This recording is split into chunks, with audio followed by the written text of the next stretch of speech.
Well, I've jumped into my healing work. I'm starting to do mediumship groups, which is part of my passion. But the fear of, as I sit there and not getting a 1 + 1 = 2 answer, feels congratulations. Like... Yeah.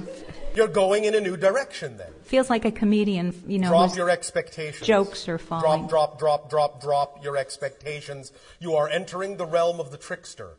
And you need to know how to navigate in a realm of uncertainty. You need to make a friend of the unknown. You let it to be all right. You need to let it be all right that you don't know how it's going to go.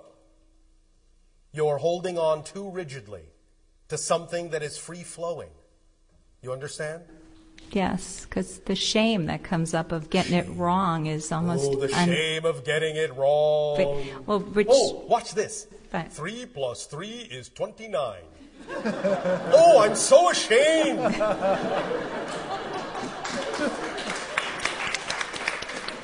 I have a special permission slip mantra for you. Would you like to know it? Yes, please. Are you willing to use it? Absolutely. Do you promise? Yes. Are you sure? Yes. Why would you promise that? You don't even know what it is. Because you said be okay with the unknown. No, I see. Fear of the unknown, so now you're jumping into the unknown? Oh, good girl. You want the mantra? Yes. Are you ready to repeat it after me? Yes. Here we go. You ready? Yes. Sure. Yes. All right. I might get something wrong. I might get something wrong. So what? So what?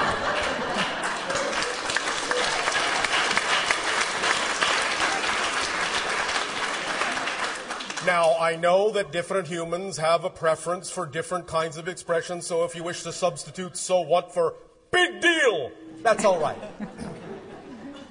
But the point is, so what? Have you ever taken a musical instrument? I tried. I tried. And you were afraid to get that wrong, too? Yeah, I didn't have the patience to pursue. Patience? Why do you need patience? You don't need patience. None of you need patience. Why do you think humans think they need patience? I'll tell you why. The only reason humans become impatient is because they think they need to be patient.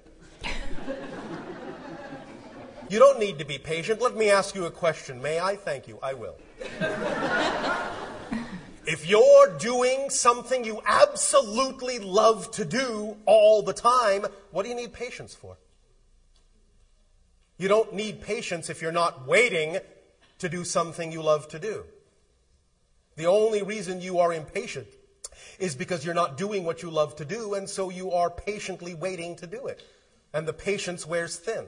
So if you stop waiting to do it and you simply do it, you won't need patience. You'll be so busy having fun, you won't need patience. And you'll be so busy not caring exactly how it comes out, in what form, right or wrong, accurate or not accurate at first, that you will simply keep doing it. And as you keep doing it, you'll get more practice and you'll get better and you'll fine-tune it and you'll have better discernment. And it just comes with the territory. Thank you. That. Thank you for your synchronicity. Thank you. Is this making sense to you? It is. And, so, yes. And I realize that this health challenge, which part of me, I've got, I'm afraid to say anything, the gap that is between the knowing of what the truth is, like you speak and live, and the doubt that, or the way that I live it, it's big. So the bottom line is, I want freedom from the rules that I've have imposed on yourself. Exactly, of what the correct food is. Well, if you have imposed them on yourself, why don't you let them go? Because, so the food cravings. Perhaps you didn't hear me. No, I did. If you have imposed them on yourself, why don't you let them go? The answer is because I don't believe I imposed them on myself. I believe they're coming from somewhere else. That's right. I'm believing there's an authority out there that knows that what's going on in my body cannot be fixed unless I eat a certain way. May I tell you a secret? Please. We've been exploring the universe for quite some time now. We have found no such authority.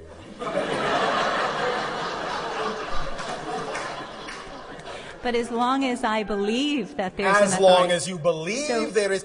But since you're imposing that belief on yourself and you don't enjoy it, why would you continue to buy into it? I don't know. That's the I struggle. do know. But It's because you're getting something out of it. Well, yeah. What?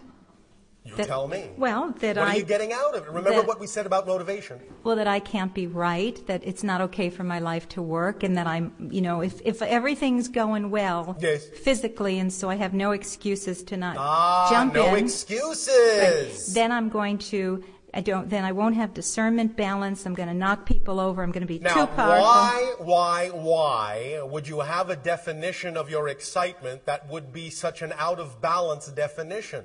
How can an out-of-balance definition be a definition of your joy? Well, because Does that not seem contradictory? it does. Well, I could- then why not invent a definition of your joy that seems more in keeping with the idea that you prefer? Because you don't believe that that can be true? Well, I think I have a belief that my joy will cause somebody else's harm. I see. I think, but who cares? I mean, that's way years ago. Oh, that's another good 2 words. Who cares? Well, I do care, but it's like, But now you see you're getting into semantic territory, because when Yeah. we talk about the idea of who cares and so what, we don't mean that you become a non-caring person. right. We understand that sometimes the translations of the words in your language that frame these concepts can be a little confusing because you have words that may mean many different things. So when we talk about the idea of who cares, we don't mean you become an uncaring, unfeeling, get out of my way, I don't care if I harm you person. We mean who cares in the sense of it's nobody's business what your belief system for yourself and your passion for yourself is. I guess I mean, who cares about the history and who to blame for Yes. what I set up? It's Yes. just, But why play that game if you don't enjoy it? I- Unless you're getting I something don't. out of it. I don't. It just feels like I'm stuck in it. Well, you're not. I'm not. You're not. You're not stuck at all. You Okay. got up and spoke with us, yes? Yes. That proved you're not stuck. Right. So why don't you just apply that to the rest of your life? Why don't you just pretend in every situation where you feel stuck that you're getting up and speaking with us? Oh, good. And see if that inner dialogue that you have unsticks you. That's very good. Does that help you? Yes. Yes. Guess who you'll be talking to? I have my higher. Yes. But you can pretend you're talking to us. We'll play along. But I like your shirt better than mine, so that would be good. But the point is that when you finally get used to the idea of our shirt, as you say, you will suddenly realize it's your shirt too. Right. Aha. Okay. So just to be very specific, when all right. when a piece of food is facing me that I would love to eat, Yes. and the marquee says When death, a piece death, of death. food is facing you that you feel anxiety Thank about. you. Thank you. Yes. You see, here's where you really need to be discerning about what you're actually saying about that. Because you can gloss it over by saying, oh, yes, I would love to eat it, and make it sound like it's part of your excitement, when in fact what you're actually saying is, I feel so anxious and so empty, I have to put this in my body in order to feel better temporarily. You need more honesty and discernment about what you're actually saying in those circumstances. Now, yes, we understand that sometimes in your society, there may be things that people label as good and bad, and for some people, they may not necessarily be bad. We understand that there can be differences of opinion on this, and differences of effect in people's lives, whereas some people can do certain things and they seem to be fine, and other people can do the littlest thing and fall to pieces. So you have to have the discernment about what really works for you. But the point is you also have to have the discernment about what you're actually saying in relationship to that food. And is it really, I would love to put it in my body, or is it, I'm just so anxious and so empty I can't think of anything else to do but plug the hole with this piece of food? You have to be able to tell the difference before you can really start understanding why you're doing what you're doing. You have to hear yourself, deeply hear why you are saying what you're saying. Does that help? Yes, I'm going to assume that I will be able to hear All the right. difference. You can. It's not that difficult, you know. It really isn't. All you have to have is a willingness to want to hear it and not be afraid to hear it. Now, if you're afraid to hear it, then deal with the fact that you're afraid to hear it and find out what that belief is. Really, from our perspective, most of you, we understand why you chose to explore the themes that you've chosen, and that's all well and good, and we would never take them away from you, and we would never remove your processes from you. At the same time, these conversations, the reason that you are actually attracted to coming and having these dialogues with us is that you know that you are all this close to really just getting it and letting it all go when it doesn't serve you. So we are happy to punt you over the edge. All right.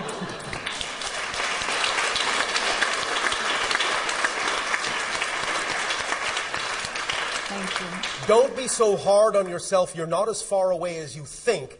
It's just that the belief system you have makes it seem as if you are farther away from that than you think. But you're not. You're not. You're not. And when I use the physical as an indication, which of course you say the physical is just a circumstance based on a belief. Yes. So when the physical distracts me, Yes. I find it more challenging to Yes. remember. Yes, but the physical doesn't distract you.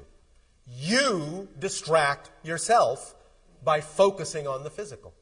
So any fast tool to get me to turn my attention in that moment? Well, there's the paradox. Because the more you are willing to actually dive full force, full speed ahead into the thing you really love to do, believe me, food will be one of the last things you will think about.